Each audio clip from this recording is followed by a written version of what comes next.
సంక్రాంతి పండుగ నేపథ్యంలో private travels దారి దోపిడీకి చంద్రబాబు సర్కార్ డూడు బసవన్న తరహాలో తలాడిస్తోంది. ప్రభుత్వ కీలక నేతకు 100 కోట్ల ముడుపులు ముట్టజెప్పేందుకు పక్కా డీల్ కుదరడంతో అడ్డగోలు దందాకు సర్కార్ పచ్చజెండా ఊపింది. దీనికోసం ఆర్టీసీ స్పెషల్ సర్వీసుల్లోనూ భారీగా కోత విధించింది. ప్రయాణికులు అనివార్యంగా ప్రైవేట్ ట్రావెల్స్పై ఆధారపడాల్సిన పరిస్థితి కల్పించింది. ప్రైవేట్ ట్రావెల్స్ మాఫియా కోటి మంది ప్రయాణికులను దోచుకునేందుకు కూటమి పథక రచన చేసింది. కోట్లు దండుకోవటమే లక్ష్యంగా పెట్టుకుంది. ప్రభుత్వంలో ప్రయాణ వ్యవహారాలు చూసే కీలక మంత్రి మాఫియాకు అండగా నిలిచినట్లు సమాచారం. సంక్రాంతి అంటే ఆంధ్రనాట పెద్ద పండుగ. ఉద్యోగ వ్యాపార రీత్యా ఇతర ప్రాంతాల్లో స్థిరపడిన వారు, విద్యార్థులు సొంత ఊర్లకు తరలివస్తారు. బంధుమిత్రులతో పండుగ 3-4 రోజులు ఆనందంగా గడిపి తిరిగి కార్యస్థానాలకు వెళ్తారు.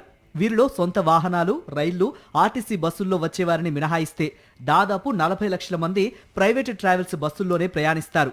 కాగా ఈ ఏడాది ఆర్టీసీ సర్వీసుల్లో భారీ కోత విధించడంతో ప్రైవేటు ట్రావెల్స్ బస్సుల్లో 50 నుంచి 60 లక్షల మంది ప్రయాణించక తప్పదని స్పష్టమవుతోంది. ఏటా సంక్రాంతికి వచ్చి వెళ్లే వారిలో 40% మంది హైదరాబాద్ వాసులే ఉంటారు. అందుకే టీడీపీ సిండికేట్ హైదరాబాద్ బస్సు సర్వీసులను ప్రధాన లక్ష్యంగా చేసుకుంది.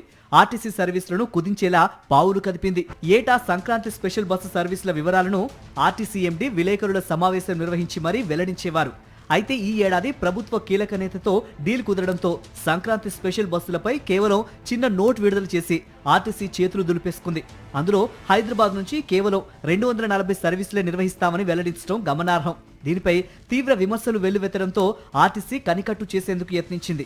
హైదరాబాద్ నుంచి ఏటా మాదిరిగానే సంక్రాంతి స్పెషల్ బస్సులు నడుపుతామని మరో చిన్న ప్రకటన మొక్కుబడిగా ఇచ్చింది. కానీ మొదటి ప్రకటనలో పేర్కొన్నట్టుగా వివిధ ప్రాంతాల నుంచి సంక్రాంతి స్పెషల్ బస్సు సర్వీసుల పట్టిక ఇవ్వకపోవటం చర్చకు దారితీసింది. అంటే టీడీపీ ట్రావెల్స్ సిండికేట్ దోపిడీకి వత్తాసు పలుకుతున్నట్టేనని ఆర్టీసీ వర్గాలే వ్యాఖ్యానిస్తున్నాయి. ప్రభుత్వంతో డీల్ కుదరడంతో టీడీపీ ప్రైవేటు ట్రావెల్స్ మాఫియా భారీ దోపిడీకి తెగబడుతోంది. ప్రైవేటు ట్రావెల్స్ బస్సు సర్వీసుల్లో జనవరి 11 నుంచి 18 వరకు రాను పోను టికెట్లను జనవరి 1 నాటికే బ్లాక్ చేసేసింది. తద్వారా కృత్రిమ కొరత సృష్టించి ప్రయాణికులను హడలెత్తించింది. ఆ వెంటనే టికెట్ల రేట్లను 5 రెట్లు పెంచేసింది.